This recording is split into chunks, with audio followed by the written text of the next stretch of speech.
जो अगले 6 महीने में कंप्लीट हो जाएंगे और 43 आरओबी हैं जिनका काम रेलवे को ड्राइंग्स का या अप्रूवल्स का ऑलरेडी हो चुका है और इनका भी कंस्ट्रक्शन फेज जल्द शुरू हो जाएगा। और इसके बाद हरियाणा प्रदेश के अधिकतम जो ओडीआर्स, एमडीआर्स, उन सब पे कोई भी रेलवे फाटक आने वाले भविष्य के अंदर हमें देखने को नहीं मिलेगा। मुझे खुशी है कि निरंतर केंद्र सरकार का जो सपोर्ट हरियाणा को मिला है उसके अंदर 2 ग्रीनफील्ड एक्सप्रेसवे, जिसमें एक डवाली से पानीपत है, एक हिसार से तोशाम और रेवाड़ी वाया महेंद्रगढ़ बाडड़ा है, इसकी भी डीपीआर कंप्लीट हो चुकी है और भारतमाला 2 के ए फेज के अंदर इनको डाल दिया गया है और जल्द जो official approval cabinet sub committee on infrastructure की है वो इस पे आ जाएगी और इसका भी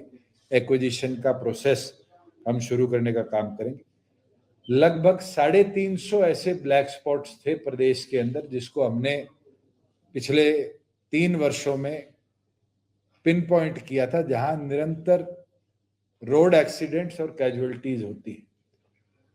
आज प्रत्येक ब्लैक स्पॉट के ऊपर काम चल रहा है और गडकरी जी ने 300 एडिशनल जो ऐसे पॉइंट स्टेट गवर्नमेंट लाकर केंद्र सरकार को देगी उनके लिए भी सहमति जताई है। आज चाहे वो हमारा नेशनल हाईवे दिल्ली से लेकर डवाली तक का हो, उसमें मेजर जो पॉइंट्स थे, चाहे फतेहाबाद शहर के अंदर रानिया रोड पे था जिसमें अधिकतम महीने में 10-12 एक्सीडेंट हो जाते थे, कई लोगों की जान गई, उस पे आरओबी का काम शुरू हो चुका है। और थ्रू एंड थ्रू चाहे वो झज्जर रेवाड़ी रोहतक झज्जर रेवाड़ी हो आरजेआर, उस पे भी काम शुरू हो चुका है। और भी एक कदम पीडब्ल्यूडी और हरियाणा पुलिस ने मिलकर उठाया है कि अब कोई भी कार एक्सीडेंट जिसमें इंजरी या कैजुअलिटी होगी उसकी एफआईआर जब दर्ज होगी तो उसकी जियो टैगिंग साथ की साथ करी जाएगी, जिससे प्रोएक्टिवली हमें भी ये पता चलता रहेगा कि कहाँ एक्सीडेंट प्रोन एरिया प्रदेश में बन रहा है। और आने वाले भविष्य के अंदर इसको इमीडिएटली हम टेकअप करने का काम करेंगे कि वहाँ अंडरपास या ओवरब्रिज या अगर उस कट को बंद करने की जरूरत है तो एनएच के साथ मिलकर हम उसको टेकअप करने का कार्य करेंगे। इसके साथ लगभग 750 करोड़ की लागत से हिसार में एलिवेटेड पिछले बजट में मंजूर हुआ था, जिसकी डीपीआर भी कंप्लीट होगी और हमने जायका को भेज दिया है कि फंड अप्रूवल जैसे ही जायका से आते हैं 1% इंटरेस्ट पे हिसार एलिवेटेड रोड का कार्य भी प्रदेश में हम जल्द शुरू करने का काम करेंगे।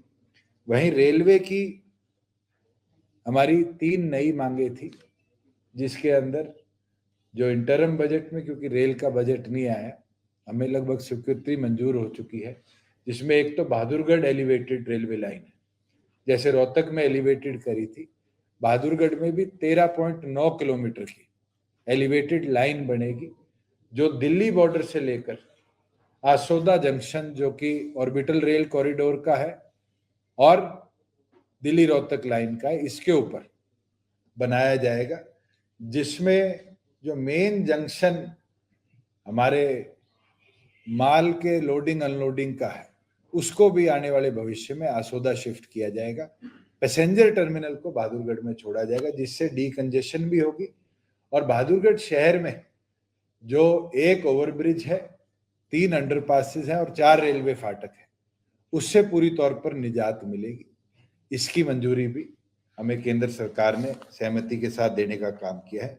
एक नई रेलवे लाइन जो एक्सटेंशन है दिल्ली गुड़गांव फारूक नगर रेलवे लाइन की एक्सपेंशन और फारूक नगर से नई railway line Jhajjar Rewari Rohtak line तक उसके साथ जोड़ने की, और इसका सर्वे भी कंप्लीट हो चुका है। और 0.9 जब रेलवे ट्रैफिक इस पे आता है तो केंद्र सरकार नई लाइन की मंजूरी देती है। मुझे खुशी है कि 1.78 ट्रैफिक वेलोसिटी इस पे मार्क हुई है और एक रेलवे के लिए एक प्रॉफिटेबल रेलवे लाइन भी है। और इसके अंदर रेल मंत्री ने हमें सहमति भी दी है कि पूरा प्रोजेक्ट केंद्र सरकार के फंड्स के ऊपर इसको टेकअप किया जाएगा। वहीं पिछले 2 वर्ष पहले हरियाणा में हमने बीपीएल की जो लिमिट थी उसको 1,20,000 प्रति परिवार से बढ़ाकर 1,80,000 पर पहुंचाने का काम किया था। बहुत लोगों ने कहा कि इससे परिवार पहचान पत्र के डाटा को जोड़ा जाएगा तो बहुत से लोगों के राशन कार्ड इसमें कटेंगे। मैं आज एक चीज संक्षेप में आपके साथ शेयर करना चाहता हूं कि हरियाणा प्रदेश के अंदर जब हमने बीपीएल की श्रेणी को रिवाइज किया, इसके बाद प्रदेश में बीपीएल परिवारों की या लाभार्थियों की संख्या जो है वो घटी नहीं है। दिसंबर 2022 में जब ये कदम उठाया गया 26,94,484 प्रदेश में राशन कार्ड थे और 1,22,12,778 इसमें लाभार्थी थे। आज नए बीपीएल श्रेणी की लिमिट के बाद और पीपीपी डाटा लिंकेज के बाद जनवरी 2024 के अंत का जो डाटा है 31 जनवरी का, इसके अंदर हरियाणा प्रदेश में 44,86,954 आज पीले राशन कार्ड प्रदेश में है और जनसंख्या के अंदर जो लाभार्थी है वो 1,79,44,045 है। इसका मतलब है कि प्रदेश के अंदर आज के दिन लगभग 57 लाख नए नागरिक हैं जिनको बीपीएल श्रेणी में हमारी सरकार ने जोड़ने का काम किया है और जोड़कर ये सुविधाएं जो राशन की है वो उन तक पहुंचाने का काम करा है। पीछे दिक्कत आई थी क्योंकि ये नंबर्स बढ़ गए थे और एलोकेशन केंद्र सरकार की जो थी वो फुलफिल नहीं हो रही थी। लगभग 68-69% लाभार्थियों तक ये लाभ पहुंच रहा था। केंद्र से हमें पत्र मिल गया है, स्टेट अब व्हीट नेफेड से और सेंट्रल गवर्नमेंट एजेंसी से परचेज करेगी, शुगर परचेज हमारी शुगर मिल से करेंगे और वो लाभ जो पिछला है वो भी फुलफिल किया जाएगा और प्रत्येक बीपीएल राशन कार्ड होल्डर को इस चीज का लाभ दिया जाएगा। एक कदम और हमने एडिशनल उठाया है। पीछे हमने डीबीटी कर सनफ्लावर मस्टर्ड ऑयल का पैसा लोगों को दिया था। ये मांग बारी बारी आ रही थी लोगों से कि जी हमें मस्टर्ड ऑयल दे दीजिए, डीबीटी मत करिए। हमने इस साल अब एक प्रपोजल हैफेड को भी भेजा था और हैफेड ने भी उसकी मंजूरी हमें दे दी है, क्योंकि पिछले वर्ष सनफ्लावर ग्रोइंग फार्मर्स ने भी प्रोटेस्ट किया था एमएसपी दी जाए। तो हम जो अब फाइनेंशियल ईयर शुरू होगा, इस फाइनेंशियल ईयर में अपॉन रिक्वेस्ट जो डिस्ट्रिक्ट से आएंगी, बैलेंस अप्रोच में आम नागरिक को दोनों तरह का तेल, सरसों का तेल भी और सूरजमुखी का तेल, मस्टर्ड ऑयल के साथ साथ सनफ्लावर ऑयल भी हम हैफेड का उपलब्ध कराएंगे। नागरिक जो लेना चाहे वो उसके डिस्ट्रिक्ट की जो रिपोर्ट हमें आएगी हेड ऑफिस में, उसको बैलेंस कर हम लाभार्थियों को दिलवाना चाहेंगे। जहां बात मुआवजे की आती है, मैं आज बड़ी खुशी के साथ कह सकता हूं कि 2019 से लेकर 2024 की शुरुआत होगी और इस पूरे समय में हरियाणा प्रदेश की सरकार ने अलग अलग समय पर राबी में, खरीफ में या फ्लड्स के दौरान जब जब फार्मर्स की क्रॉप लॉसेस हुई हैं, 16,000 करोड़ रुपया हमने हमारे फार्मर्स को डीबीटी के माध्यम से पिछले 1 वर्ष से और अकाउंट के अंदर पैसा ट्रांसफर पिछले 4 वर्ष से कर देने का काम किया है। आज भी कई जगह से मेरे पास मांग आई है कि परसों ओले गिरे थे, उससे भी कई जगह क्रॉप लॉसेस है। अब भी अगले 3 दिन रेन प्रिडिक्टिव है। इस सभी चीज को देखते हुए हमने ये निर्णय भी नहीं है, मैं आपके माध्यम से सिर्फ जागरूक करना चाह रहा हूं कि जनरल गिरदावरी 1 फरवरी से 1 मार्च तक पूरे प्रदेश भर में चल रही है। जहां भी इस तरह की क्रॉप लॉसेस की रिपोर्टिंग आएगी उनको डिस्ट्रिक्ट एडमिनिस्ट्रेशन भी मॉनिटर करेगा, मगर मैं आपके माध्यम से प्रत्येक फार्मर से भी निवेदन करता हूं कि ये ताकत हरियाणा सरकार ने आपको भी दे रखी है और आपके मोबाइल पर, और आप भी क्षतिपूर्ति के माध्यम से सरकार तक कोई भी क्रॉप लॉस हुआ है उसकी डायरेक्ट रिपोर्टिंग कर सकते हैं। इसके साथ साथ 1.25 वर्ष पहले हरियाणा प्रदेश के अंदर digital record room district level पर हरियाणा सरकार ने बनाया था और बड़ा सक्सेसफुल हुआ कि किसी भी व्यक्ति को पुराना रेवेन्यू रिकॉर्ड भी देखना था या निकालना था तो उसको कागजों को खंगालने की जरूरत नहीं पड़ती थी। देश में सबसे आधुनिक डिजिटल रिकॉर्ड रूम किसी के पास था तो हरियाणा सरकार के रेवेन्यू विभाग के पास था, मगर उसमें कई जगह से डिमांड आई कि जी कमिश्नरेट का रिकॉर्ड नहीं मिलता, एफसीआर ऑफिस का रिकॉर्ड नहीं मिलता, और साथ में जो सब डिवीजन और तहसील और कानूगो पटवार खाने हैं इनका रिकॉर्ड भी हम समय अनुसार नहीं ले सकते। तो हमने एक टारगेट लिया था कि हम हमारे एफसीआर ऑफिस, कमिश्नरेट और सब डिवीजन को 31 मार्च तक कंप्लीट कर लेंगे। We are on target. और मैंने आगे भी आदेश दे दिए हैं कि कानूगो पटवार खाने तक जो रिकॉर्ड है जो कि बहुत लेंदी है उसको भी 2024 के अंत तक हम पूरी तौर पर डिजिटलाइज कर लेंगे, जिससे हरियाणा प्रदेश का 100% रेवेन्यू रिकॉर्ड जो है वो डिजिटलाइज हो जाएगा। कंसोलिडेशन की बारी बारी हमने बैठकें भी करी, जिम्मेवारी भी लगाई, और मुझे खुशी है 125 से ज्यादा गांव नॉन कंसोलिडेटेड थे हरियाणा प्रदेश के अंदर। आज के दिन वो संख्या घटकर 54 गांव की रहेगी, 54 विलेजेस। और हमारा टारगेट है कि इस वर्ष के अंदर जहां कोई लिटिगेशन हाईकोर्ट में पेंडिंग है जिसमें अधिकतम गांव, उनको छोड़कर नॉन लिटिगेटेड जितने भी हमारे विलेजेस हैं इस वर्ष के अंदर हम उनकी कंसोलिडेशन को पूरा करने का काम करेंगे। साथ में कई साथी पूछा करते थे कि रेवेन्यू पे बारी बारी आरोप लगते हैं। मैं एक छोटा सा फिगर आपके साथ शेयर कर सकता हूं कि 2019-20 का जो हमारा फाइनेंशियल ईयर एंड हुआ था 6200 करोड़ रुपया हरियाणा प्रदेश में रेवेन्यू स्टैम्प से और अलग जो हमारे स्टैम्प ड्यूटी परचेजेस हैं उनसे कलेक्ट होता था। आज हम 2024 में बैठे हैं, फरवरी के महीने में, अभी भी हमारे पास 29 का महीना ये है और 31 दिन मार्च के 10,000 करोड़ से ज्यादा स्टैंप ड्यूटी कलेक्शन हरियाणा प्रदेश में हम कर पाए। और मैं मानता हूं ये टारगेट नहीं है, ये क्लेanलीनेस है। मुझे लगता है जो हमने सुविधाएं दी नागरिकों को, जो डिवीजन ऑफ पावर करी नायब तहसीलदार से एसडीएम डीआरओ तक, ये उसका फायदा है कि आम नागरिक को बेहतर सुविधाएं मिल पा रही हैं और सुविधाओं के साथ साथ प्रदेश को रेवेन्यू ज्यादा मिल रहा है। और एक मैं फैक्चुअली आपको फिगर दे सकता हूं कि इसके अंदर कोई भी स्टैंप ड्यूटी के नंबर्स में इंक्रीज नहीं हुआ।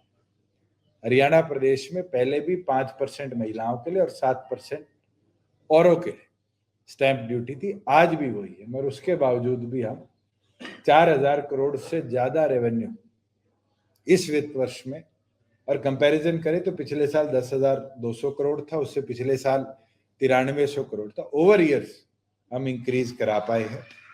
वहीं टैक्सेशन कलेक्शन जो थी जीएसटी की, उसके अंदर भी 30% की ग्रोथ हमारी क्यूमुलेटिव 4 साल के अंदर है। और इस साल के अंदर अभी तक 16% ग्रोथ में हरियाणा प्रदेश चल रहा है।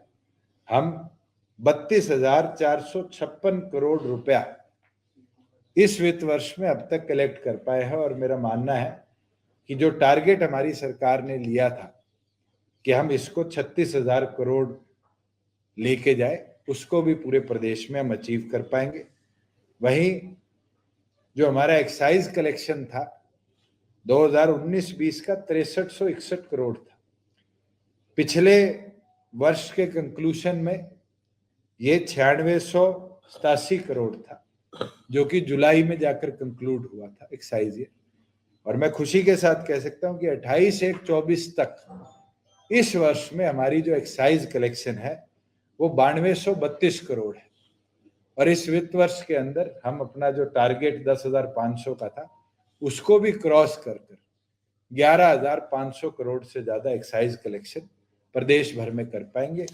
और इसके अंदर एक कदम जो देश में किसी भी प्रदेश में नहीं उठा है, उसको हरियाणा प्रदेश प्राथमिकता के साथ लेके चल रहा है कि हमने पूरी तौर पर 29 फरवरी के बाद प्लास्टिक बॉटल्स पर हरियाणा प्रदेश में बैन लगा दिया। तो जो कंट्री लिकर पेट बॉटल्स में बिका करती थी प्लास्टिक की, उसके ऊपर भी पूरी तरह अब बंदिश लगाई गई है। साथ में मैं एविएशन सेक्टर को जरूर टच करना चाहूंगा, क्योंकि हरियाणा प्रदेश ने पिछले 4 वर्ष में एविएशन में एक अलग ग्रोथ कर दिखाई। और इसके अंदर मेजर प्रोजेक्ट जो हमारा है वो हिसार एविएशन हब है। पिछले दिनों हैदराबाद के अंदर जब हमारा एविएशन समिट हुआ विंग्स इंडिया 24, 3 MOUs और एग्रीमेंट्स हमारे हुए। पहला एयरपोर्ट अथॉरिटी ऑफ इंडिया के साथ, जिसके अंदर प्रॉपर जो इक्विपमेंट मैनेजमेंट और एयरपोर्ट की फंक्शनिंग है उसके ऊपर हरियाणा सरकार और भारत सरकार की सहमति हुई, जिसमें एयरपोर्ट अथॉरिटी आने वाले भविष्य में जितने ऑपरेशन हिसार एयरपोर्ट में होंगे उसका technical support and functioning airport authority of India manage करने का काम करेगी। सेकंड, पवन हंस लिमिटेड, भारत सरकार और हरियाणा सरकार के अंदर अंतराल एक एग्रीमेंट हुआ, जिसमें 30 एकड़ जमीन गुड़गांव के द्वारका एक्सप्रेसवे के साथ HSID से लेकर एविएशन विभाग ने भारत सरकार को दी है, जहां देश का सबसे बड़ा हेली हब, जिसकी नींव पिछले साल के बजट में प्रधानमंत्री जी ने रखी थी, उसके अंतर्गत हम रखेंगे। और खुशी है कि कल आखिरी पत्राचार हमारा कंप्लीट हो गया लैंड के अकॉर्डिंग। DPR के लिए हमने पैसे सैंक्शन कर दिए और अगले 15 दिन के अंदर पवन हंस, जो गवर्नमेंट ऑफ इंडिया की एक नवरत्न कंपनी है, वो इसकी DPR और फिजिबिलिटी के साथ हमें रिपोर्ट लेकर लैंड का टेक ओवर करने का काम करेगी। और जल्द गुड़गांव को IGI एयरपोर्ट से मात्र 13 किलोमीटर दूर देश का सबसे बड़ा हेलीकॉप्टर हब मिलेगा, जहां से प्राइवेट चार्टर्स भी और हेलीकॉप्टर टैक्सी सर्विसेज भी और मेडिकल एम्बुलेंस की जो हेली सर्विसेज हैं उसको पूरे नॉर्दर्न रीजन को कनेक्टिविटी देने के लिए गुड़गांव एक एपिसेंटर बनेगा। इसके साथ तीसरा एग्रीमेंट जो विंग्स इंडिया में हमारा हुआ था वो था अलायंस शेयर का और हरियाणा सरकार का, जिसमें अलायंस शेयर और हरियाणा सरकार में एक सहमति VGF के अंदर हुई है कि हम गैप फंडिंग करेंगे। गैप फंडिंग से 9 रूट्स को हमने चिन्हित किया है। हिसार एयरपोर्ट से अलायंस एयर के 2 जहाज डेली कनेक्टिविटी देंगे और ऑल्टरनेट के तौर पर हफ्ते में 3 दिन एक रूट, जैसे ही हमारा सिविल टर्मिनल अंबाला का बन जाएगा, अंबाला से भी अलायंस एयर भविष्य में कनेक्टिविटी देने का काम करेगी जम्मू को भी, और जो हमारी नियरेस्ट लोकेशंस है जहां पर अलायंस एयर का एयरक्राफ्ट इक्विप्ड है लैंडिंग के लिए।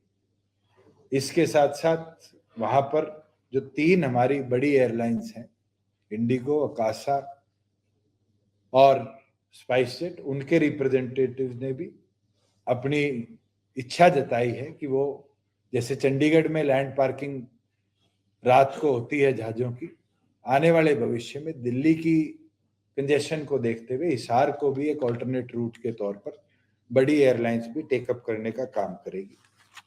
मैं एक चीज और आपको बताना चाहूंगा, कई दिन अखबारों में भी चली कि 75% को हाई कोर्ट ने टर्न डाउन कर दिया।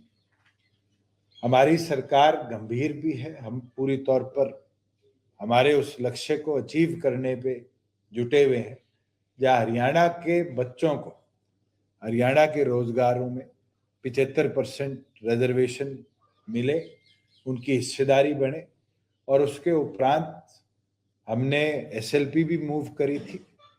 और मुझे खुशी है कि 6 तारीख को की जो शेड्यूल है, मोस्ट प्रॉब्ली उसके अंदर हमारी एसएलपी लिस्ट हो जाएगी।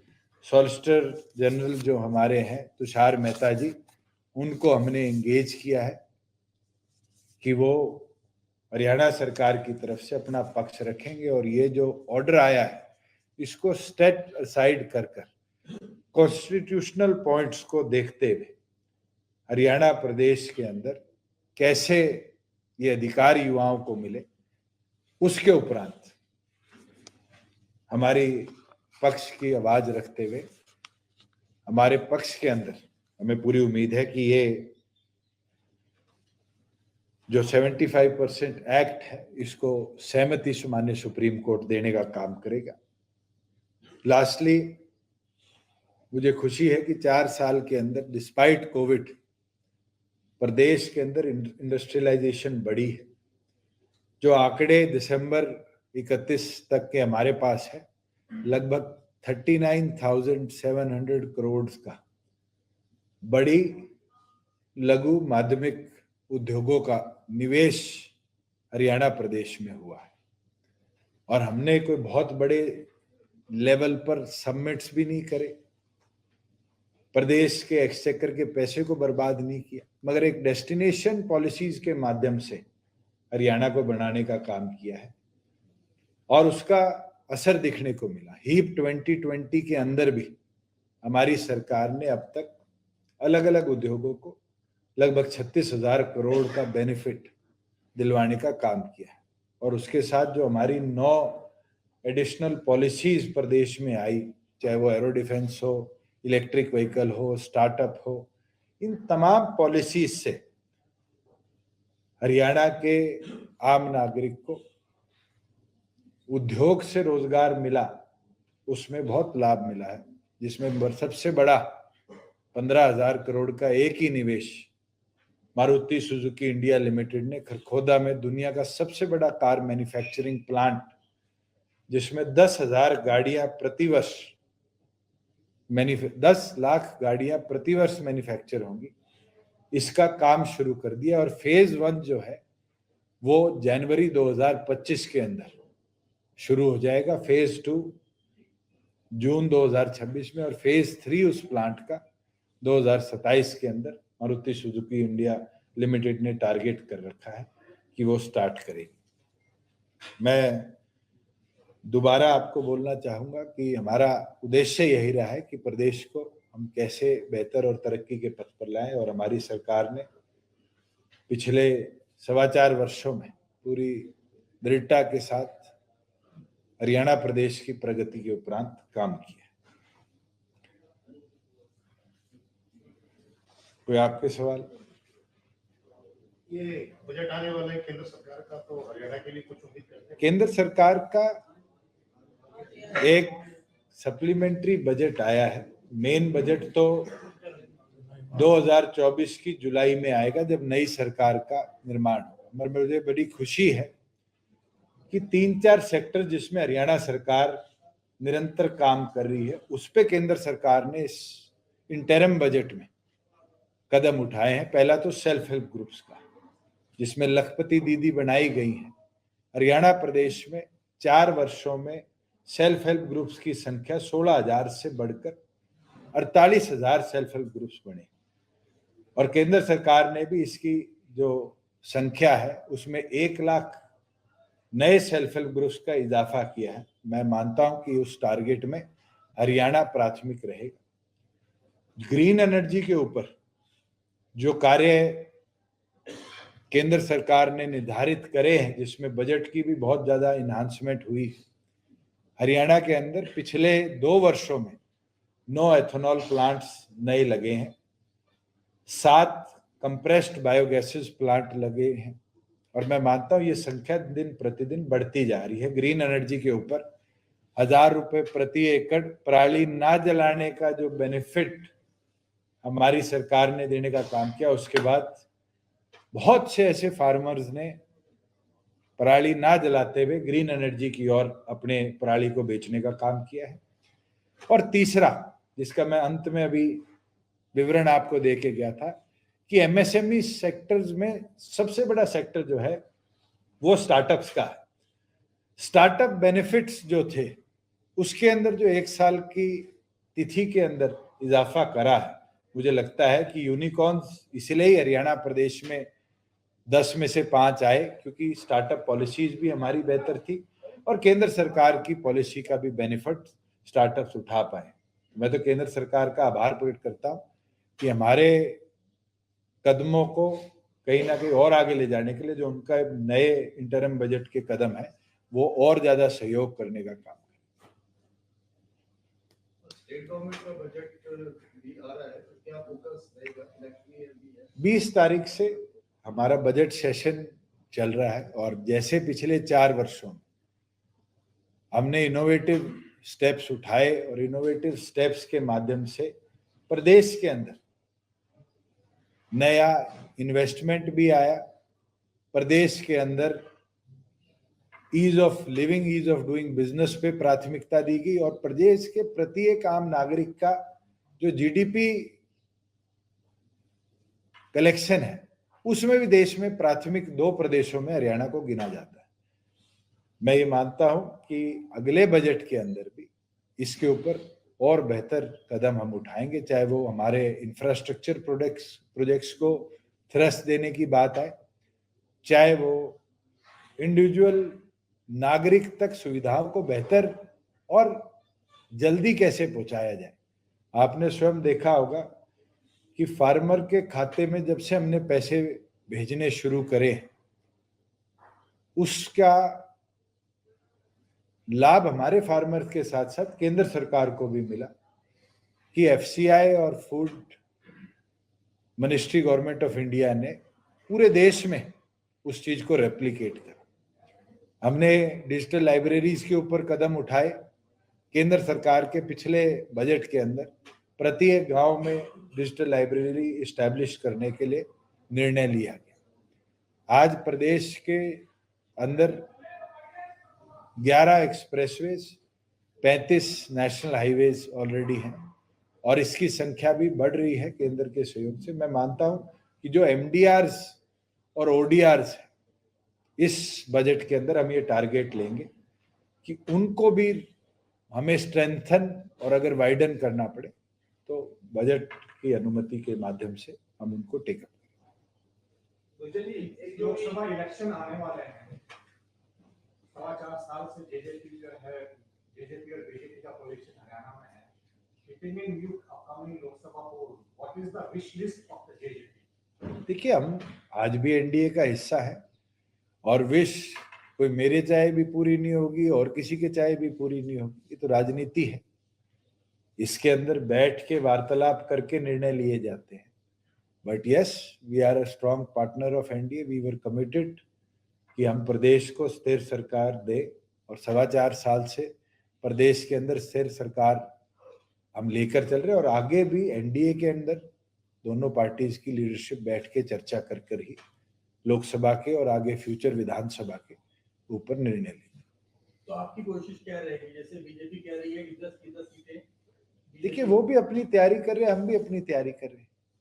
हमने भी 6 लोकसभा को टच किया, 4 को अब फरवरी के महीने में हम टच करेंगे और प्रत्येक लोकसभा के अंदर या विधानसभा के अंदर हमारा कैडर अपना काम कर रहा है, और जब 2 मिलेंगे तो 1 और 1 11 की ताकत के साथ चुनाव लड़े जाएंगे।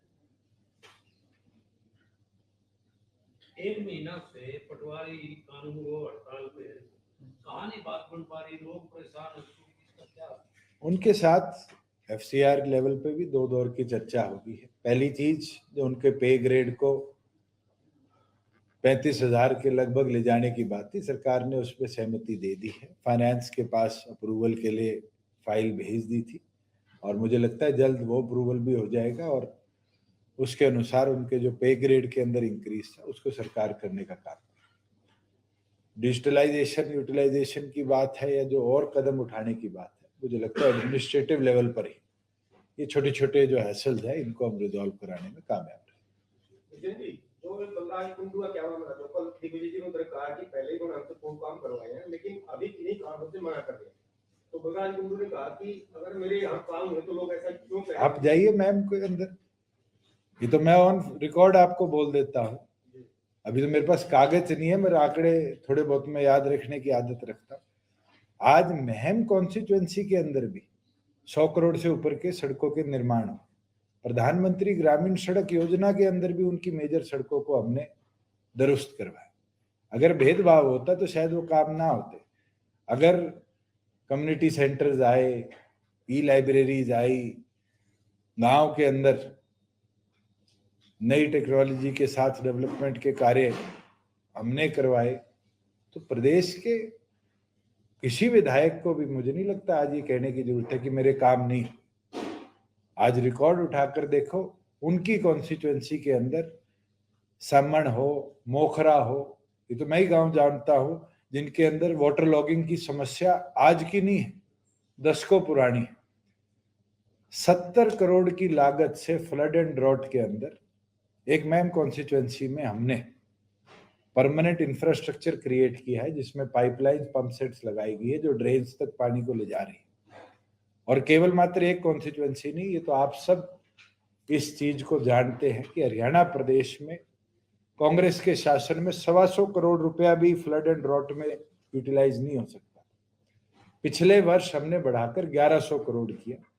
इस वर्ष उसको हम जो टेंटेटिव प्लान है 100 करोड़ से भी बढ़ाकर 1500 करोड़ लेके जा रहे हैं। और ये दादरी हो, महम हो, बवाड़ी खेड़ा हो, जुलाना हो, नारनौंद हो, सफीदो हो, एक ही हरियाणा की ऐसी बेल्ट थी जहां कॉन्ट्यूरिंग में सबसे निचला एरिया आता था, और वहां पानी बारिश में खड़ा होता था, और कई बार 2-2 फसलों तक क्रॉप लॉस वहां देखा जाता। वहां पर परमानेंट इंफ्रास्ट्रक्चर बना के जो निजात मिली है, मुझे लगता है इससे किसी एक एमएलए या एक कॉन्स्टिट्यूएंसी नहीं, उस पूरे क्षेत्र का हमने भला किया। ये अपोजिशन का आरोप है कि एजुकेशन में बड़ा जो पद रिक्त है, कमरों का निर्माण नहीं हुआ, करीब 2500 से ज्यादा कमरों का निर्माण होना बाकी है, शौचालय नहीं है छात्रों के लिए। तो इस बारे में क्या है? देखो, मैं एक चीज पे तो मानता हूं कि कोविड के बाद जो भर्तियां होनी थी और जिस प्रोसेस के साथ होनी थी वो टाइमली नहीं हो पाई। आज मैं सुबह फायर का रिव्यू भी कर रहा था, तो लगभग 1800 के आसपास हमारे पास फायर टेंडर ऑपरेटर और ड्राइवर्स की कमी है, और उसको हमने कौशल से बहुत हद तक फुलफिल कर रखा है। मगर जब तक परमानेंट एम्प्लॉयमेंट नहीं हो, एक चीज तो सेटबैक के तौर पे देखी जाएगी। मगर स्टाफ सिलेक्शन कमीशन ने ये कमिट किया है कि वो जल्द जो ग्रुप डी और सी के सीईटी के एग्जामिनेशंस हुए हैं उसका डॉक्यूमेंट वेरिफिकेशन प्रोसेस को कंप्लीट कर लेगी, और डॉक्यूमेंट वेरिफिकेशन के बाद जो नए लाभार्थी जो हमारे एम्प्लॉयज हैं वो एम्प्लॉयज आकर प्रदेश सरकार की सेवा में उतर जाएंगे। जहां कमरों के निर्माण की बात है, फंड्स आर अवेलेबल। जहां जहां से डीओ लेवल से रिपोर्ट्स आती है, एजुकेशन विभाग निरंतर अप्रूवल भी और फंड ट्रांसफर भी कर देता है। इसका निर्माण, क्योंकि ये स्टेट गवर्नमेंट मॉनिटर्ड स्कीम नहीं है, गवर्नमेंट ऑफ इंडिया का सर्व शिक्षा अभियान के अंदर डायरेक्शन थे कि village level committee will oversee तो ये विलेज लेवल कमेटीज के अंदर कोई डिले आया है तो मैं जरूर इसको सरकार की काफी अचीवमेंट्स जो आपने बनाई, उपलब्धियां रही, do you perceive any challenge from the opposition parties in the election in North? तो आज के दिन तो ये हालात है कि ऑपोजिशन आज के दिन सबसे खिंडा हुआ है और इतना डिवाइडेड ऑपोजिशन इंडियन हिस्ट्री में शायद ही देखने को मिला हो, जब एक टेबल पे बैठ के रोटी खाते और कमरे से बाहर निकलते ही लड़ाई लड़ लेते। नीतीश कुमार जी एनडीए का हिस्सा बन चुके, ममता दीदी ने जो बयान परसों दिया है, मुझे नहीं लगता कि आप में से कोई एक ऐसा भी पत्रकार छायाकार साथी होगा जिसने पढ़ा ना हो कि कांग्रेस 2 सीट भी नहीं जीत सकती।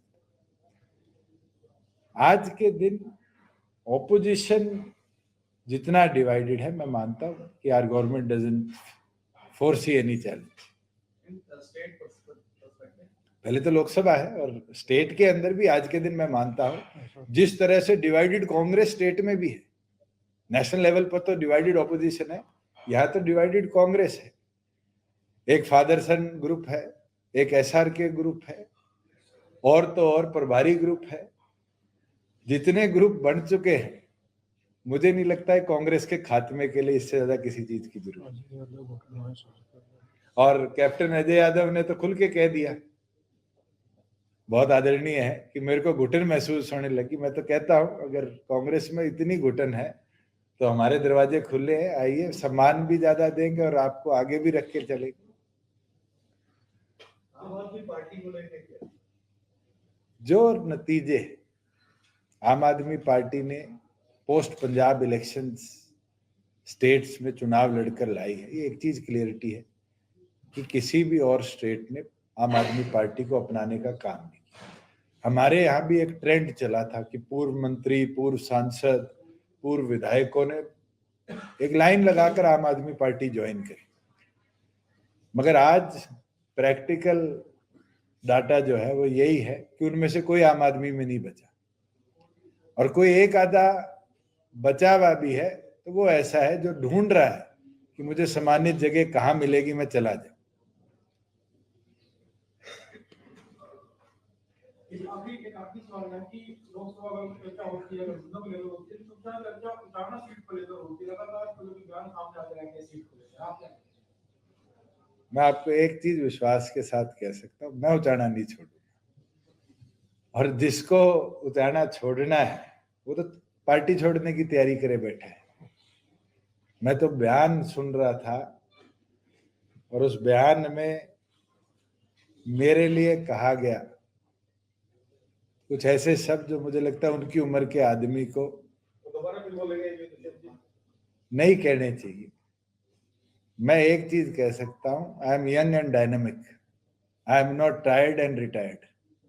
मुझे लगता है इतना ही बहुत है उन लोगों के लिए जो आज आयु के उस पल में आ गए जिस पल में उनको 3 चुनाव हो गए ये कहते हुए मेरा अंतिम चुनाव है।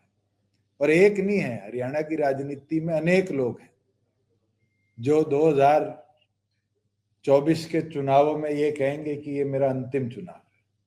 मैं आपको विश्वास के साथ कह सकता हूं, I am 35 and I will not retire till 80. That means I have 45 years of practical politics ahead of me. I will work for betterment of this country, betterment of our state, and how to take this state forward in a manner कि ये देश के प्राथमिक राज्यों में हमेशा गिनी जाए। मेरा कर्तव्य है, जिम्मेवारी है, और 10 साल की इलेक्टेड पॉलिटिक्स के अंदर मैंने इसी जिम्मेवारी के साथ काम किया है। चाहे as a member of Parliament काम किया हो, मुझे लगा ट्रैक्टर पार्लियामेंट में ले जाना पड़ेगा फार्मर्स के लिए कि वो टैक्सेबल ऑब्जेक्ट व्हीकल ना बने, मैं लेके गया। मुझे हरियाणा प्रदेश की जिम्मेवारी मिली, मैंने कदम उठाए किसान के खाते में पैसे देने का, 2 दिन में उसका पैसा पहुंचे, उसको सशक्त कैसे बनाया जाए। I am successful. इकलौता राज्य हरियाणा है जिसमें 14 फसलें एमएसपी पर खरीदी जाती है, और मैं तो चाहता हूं कि हमारे प्रदेश के फार्मर्स ऑल्टरनेटिव क्रॉप्स पे भी आए कि हम उन क्रॉप्स को भी एमएसपी पर खरीदने का काम करें। आज के दिन 3000 एमटीबी नहीं 3000 टन मूंगफली आई, हमने उसके लिए भी 3 मंडियां निर्धारित करी। ये हमारी सोच है कि प्रदेश के प्रत्येक फार्मर को जो सरकारी हमारे आश्वासन है एमएसपी का, उसका लाभ दिया जाए। And Haryana has been a model state जिसने average 7 lakh metric ton paddy और 67 लाख एवरेज वीट प्रोक्योर किया है पिछले 4 साल में, और इस एवरेज के अंतराल लगभग 12-13 हजार करोड़, कुल मिला के 25,000 करोड़ एक वित्त वर्ष के हम सक्सेसफुल रहे हैं, जो डीबीटी के माध्यम से फार्मर के खाते में हम भेज पाए। और साथ में पहली राज्य ये हरियाणा बना है जिसमें आपकी क्रॉप लॉस हो तो आपको फिर ब्यौरा रजिस्ट्रों पे नहीं देना पड़ता, डिजिटली हम इसको मॉनिटर करते हैं और 30 डेज के अंदर फार्मर के खाते के अंदर उसका बेनिफिट पहुंचाने। Thank you ji. ईडी की कार्रवाई को अपोजिशन पॉलिटिकल वेंडर आप क्या मानते हैं? जो दोषी है उसको डरना चाहिए, जो निर्दोष है उसको डरना नहीं चाहिए। और अगर पॉलिटिकल वेंडेटा है तो उन लोगों को इतिहास देखना चाहिए। ये इमरजेंसी का दौर भी इस देश ने देखा है, जब सभी पॉलिटिकल लोगों को 19 महीने जेलों के अंदर रखा गया, जिसके अंदर ज्योति माता सिंधिया जैसी निडर लेडी को भी दिल्ली की तिहाड़ जेल में रखा गया, चौधरी देवीलाल जी को भी रखा गया, सरदार प्रकाश सिंह बादल जी को भी रखा गया। वो तो नहीं घबराए सजा काटने से। आज सीबीआई के दुरुपयोग की हम बात करते थे, चौधरी ओम प्रकाश चौटाला जी को, चौधरी अजय सिंह चौटाला जी को 10 साल तिहाड़ कटवाई। आरोप क्या था? 1 रुपया का लेन देन नहीं था। जिनके पीछे ईडी पड़ी है उसमें तो पैसा भी है, लाभ भी है, ट्रेल भी है। उसके बाद वो लोग कहते हैं दुरुपयोग हो रहा है। मुझे लगता है ये लोगों के मन में घबराहट है। इसमें तो मैं लालू जी को निडर मानता हूं, जो हर रोज जाकर खड़े तो होते हैं। मैं उनकी उम्र में, उनकी सेहत, जिनकी किडनी ट्रांसप्लांट हुई, आई अप्रिशिएट हिज बोल्डनेस कि वो घबराए नहीं। आप देख लेना, भूपेंद्र सिंह हुड्डा जी को 4 बार और बुलाएंगे, 10 किलो वजन कम हो जाएगा। Thank you.